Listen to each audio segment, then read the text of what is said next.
The end of days. Would you choose to save a classmate infected by strange cells? Inside the cable car, everyone was at a loss, staring at the strange pigeons. These pigeons were covered in cells that were rapidly growing, cells no one could identify. At this point, no one had any idea what was happening. Some were disgusted, while others were bizarrely thinking about filming the strange scene. I was squeezed into the crowd, feeling completely helpless. Suddenly, the glass on the cable car window started cracking. And to my shock, those rapidly growing things began slipping through the cracks in the glass. I stared at the creatures in disbelief, about to warn everyone, but they all noticed the scene at the same time. When one of those strange things fell to the floor, the students inside the cable car began pushing and shoving in panic. In the chaos, I accidentally stepped on someone's foot. A loud gasp followed, and I quickly turned around. It was Sophie. Flustered, I immediately began apologizing. Sorry, did I step on you? Sophie, seeing my nervousness, said in surprise, "It's okay, you didn't mean to." But the crowd continued pushing, trying to move backward. I stood in front of Sophie, heart racing uncontrollably, still oblivious to the fact that this wasn't the time for small talk. All I could think about was what to say to her. Just then, I heard the teacher's voice through the chaos. "Class, you're going to crush me. Hurry up and stand in front." David, at the very front, was about to move forward when he suddenly noticed Jay Ning staring at the strange thing. He muttered, "Look at this thing. It looks like frog eggs." Upon closer inspection, it was moving. "What is this?" At that moment, the cable car arrived at its destination. The staff looked at the strange things on the car, clearly disturbed. They immediately began apologizing to us inside the cable car. When we got off, the sight of those things made some students feel sick. Inside the car, the noise intensified as people pushed and shoved forward. I was still frozen in place, trying to figure out how to start a conversation with Sophie. Standing there like an idiot wasn't going to help.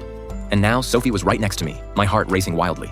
Thinking that after we got off, I might not have another chance, I stammered, I'm really sorry earlier, I stepped on your foot." I had completely forgotten I'd already apologized, and seeing Sophie's confused expression, I became tongue-tied. I kept mumbling awkwardly. Sophie looked at me with a puzzled expression, and then directly asked, "Do you have something you want to say to me?" I was startled and froze for a moment. I still didn't know what to say. Just then, a horrific scream rang out. I turned my head and saw that Amber had fallen when getting off the cable car. But something wasn't right. As the classmates rushed to help her, they were shocked to see that Amber's leg was covered in those strange things.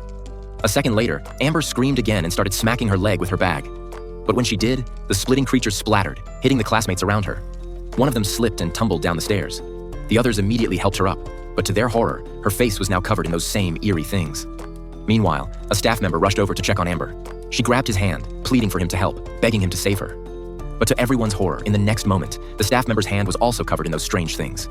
He screamed and ran in panic, but the infection only spread further along his arm. The surrounding students stood frozen in shock, unable to move. Then, in a moment of pure panic, they rushed onto the cable car and slammed the door shut. Inside the cable car, the students still had no idea what was happening. Hongmei saw Amber fall outside and was about to rush out, but thankfully, David stopped him just in time. In the midst of the crowd, I thought I saw something.